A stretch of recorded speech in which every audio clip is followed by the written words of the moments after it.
Welcome back mga bossing, nandito na naman tayo para sa part 2 ng video natin kahapon. Ito na yung mga bolts natin kay White Falcon na pinalitan natin ng kulay. From teal to silver and ginawa nating dark blue. So ngayon isisasalpak na natin to ngayon lahat. Shoutout sa mga tropa natin dyan sa Cotabato City na bumili sa akin ng GR5 and CNC bolts. May bagong size din pala tayong dadalhin doon sa apartment ko sa Cotabato City.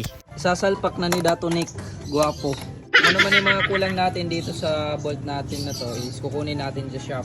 Pero at least lahat ng yan is magagamit natin kay Falcon. And nandiyan na rin lahat ng listahan ng list natin. Ay listahan ng sizes natin. Titingnan natin kung ilan lahat ng kulang natin dito kay Falcon. Possible guys na kulang to kasi kita rin namin nung binaklas namin. Andito na naman kami ulit ngayong araw para pagtulungan naman ulit si White Falcon. Para syempre matapos namin kaagad and makita natin yung bagong looks niya ngayong bago na yung kanyang GR5 bolts color. I think medyo matatagalan kami dito kasi magkakaparehas ng sizes yung ibang bolts dito, which is hindi natin alam kung saan natin ilalagay. Pero bahala na, at least may lagay natin. Kung saan man dito yung kulang or sobra is tayo na yung mag-a-adjust.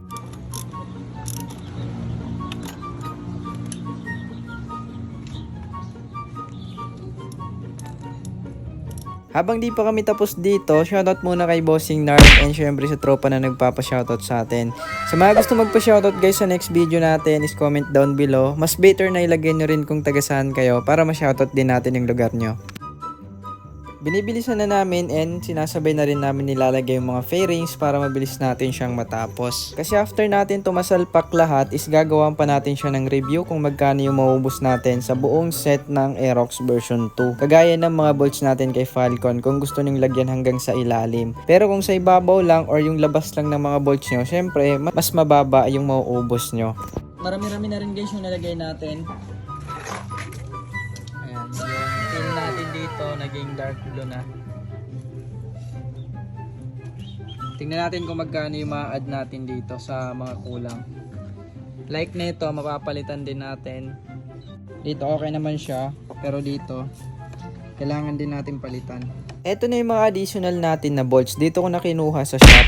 Nakakapanghinayang talagang bawasan guys yung shop kasi mababawasan na naman yung kapital natin. Pero okay lang kasi motor naman natin and alam ko sa sarili ko na hindi ko siya lulumahin. Good news pala sa mga tropa natin na malayo dyan dito sa amin, dito sa Cotabato City. Pwede na kayo mag-order sa ating Shopee account. So meron na akong Shopee reseller para makabili ng mga tropa natin dyan sa inyo na malayo dito sa amin. So ilalagay ko na lang yung link na aking Shopee account dyan sa ating comment section para makabili kayo. And bigyan nyo lang ako ng 5 star kapag nagustuhan nyo yung item na dumating sa inyo. Syempre magbibigay ko ng free sticker ni King Max. Pero hindi pa siya guys this week. Maybe next week is pwede na natin ma-open or pwede na kayo makapag-order sa Shopee account ko. Sa mga solid tropa natin dyan, baka naman kahit follow and like lang sa Shopee shop ko. Pinalitan na natin guys yung magkabilaan na bolts dito sa lever bolts para maganda siya tingnan. All done mga lodi, titingnan natin ngayon kung ano yung mga hindi natin na lista dun sa mga bolts. So meron tayong hindi na lista dito na 8x30 and meron dito sa ilalim. Ito hindi pa natin to nalalagyan. 12mm yung nut na ito. Hindi natin nalilista kaya lalagay natin sa listahan. And dito pwede natin tong palitan. Size nito is 6x25 na 6x20 na dalawa and 8mm close nut. Meron dito sa ilalim hindi natin nalista. Ilalim ng ilalim ng radiator. Ito hindi na natin pinalitan to. Pati dito. Hindi natin nalagyan ng bar end. So ginamit natin dito is CNC. Then guys, napalitan na natin lahat ng colors and yung mga kulang is na-add na natin.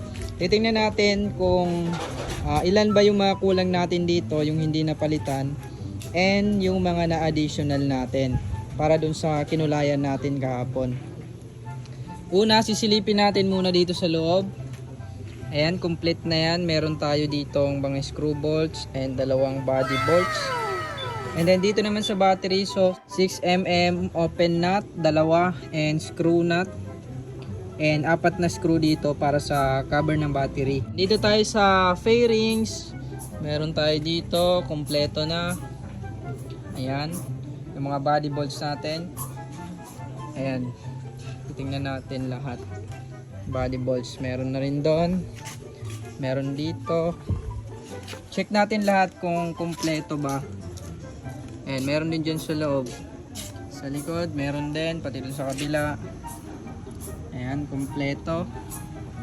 Meron din dito. And sa ilalim, meron din. Sa kabila, meron din yan. So, kumpleto natin yan. Ito yung mga screw bolts. Pati dito, yung apat na yan, screw bolts din yan lahat. And dito is 6x15. Body bolts yung gamit natin para sa plate number. And dito sa footboard, meron tayong hindi nalagay. So, ilalagay rin natin dyan sa listahan yung mga hindi natin nalagay. Ito, 1, 2, 3, 4, 4 times 2. Pati sa kabila, 8 pieces ng screw bolt. Hindi na natin pinalitan. So, dito is body bolts. Pati doon sa kabila, 4 sila. Kompleto na natin sa loob, kaya isasarado natin. And dito naman tayo sa loob ng gas tank. So, kumpleto na rin natin yan. 1, 2, 3, 4 screw bolt. And dito naman guys is 5x15. Hindi natin pinalitan yung dalawa dito na screw bolt. So, ilalagay rin natin sa listahan yung mga hindi natin napalitan. Crankcase bolt tayo. So, 10 pieces yan. 6x35.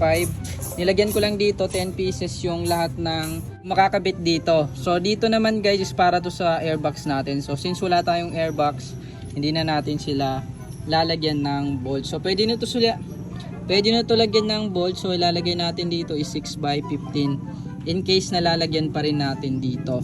Pero hindi ko na siya nilagyan, sayang lang kasi yung bolt, hindi naman siya nakakabit. Engine support, meron tayo na ito magkabilaan. Open nut 10mm. And 8x60 naman dito. Pati yung sa loob, napalitan na rin natin to, 6mm dalawa. Pero meron din dito sa loob na hindi natin na-add. Nasa tatlo ata sila, tatlo. And meron din dito dalawang 6x25. Open nut na 8mm. And meron din tayo dito sa loob dalawa. Para sa throttle body, 6x15.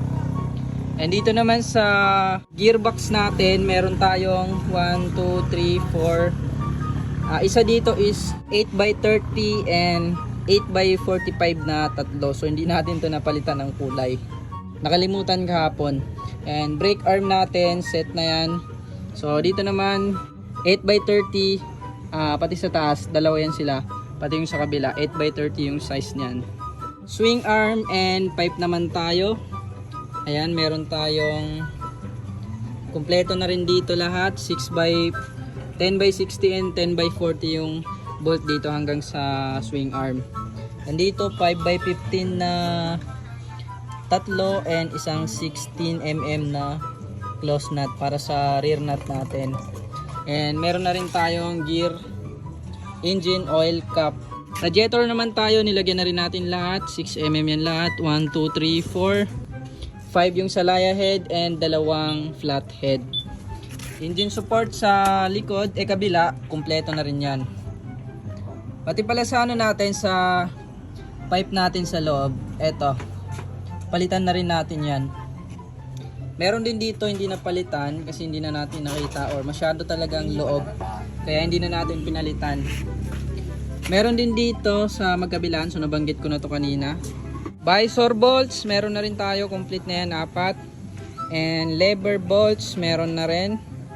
Meron na rin tayo netong lever bolts and dalawa na to is napalitan natin, pati dito sa kabila. And then meron din tayo ditong 6x15 and 6mm open nut. Dito naman tayo sa front na mags natin or gulong natin. Ayan, 6x15, magkabilaan 4.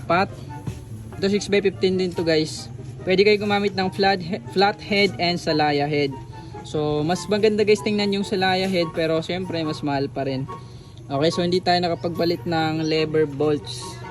Lilista rin natin yan. So meron tayo 10mm close nut para sa axle, 8x20 flat head, 5x15 sa sensor disc. And eto guys, 6x25 tong caliper bolts. So ayun, nandyan guys sa lahat sa listahan natin yung mga napalitan natin ng kulay kahapon, additional, and lahat ng hindi natin nalagay dito at hindi napalitan ng kulay. Siyempre napalitan na rin natin dito para sa tipos natin, dalawa. So dalawa lang guys yung magagamit kapag nag-lowered kayo kasi hindi na pwede i-bolt yung sa kabila. Banjo bolt, nakapagpalit na rin tayo dito sa front natin na brake master. And guys, almost done. Na-review ko na rin sa inyo kung magkano yung magagastos natin para sa Aerox version 2 natin. Full set 100% GR5 bolt. So itong akin is nasa 97 or 96% lang siguro. So meron tayong mga nabanggit sa ilalim na hindi natin napalitan. Okay, at least lahat ng nasa labas or kita is napalitan na natin lahat. So that's all for this video guys. Thanks for watching and sana nagkaroon kayo ng guide kung magkano mo ubos natin kapag nag full GR5 bolts tayo. Huwag nyo kakalimutang mag PM sa akin kung gusto nyo mag-avail ng full set. Bibigyan ko kayo ng discount. So that's all.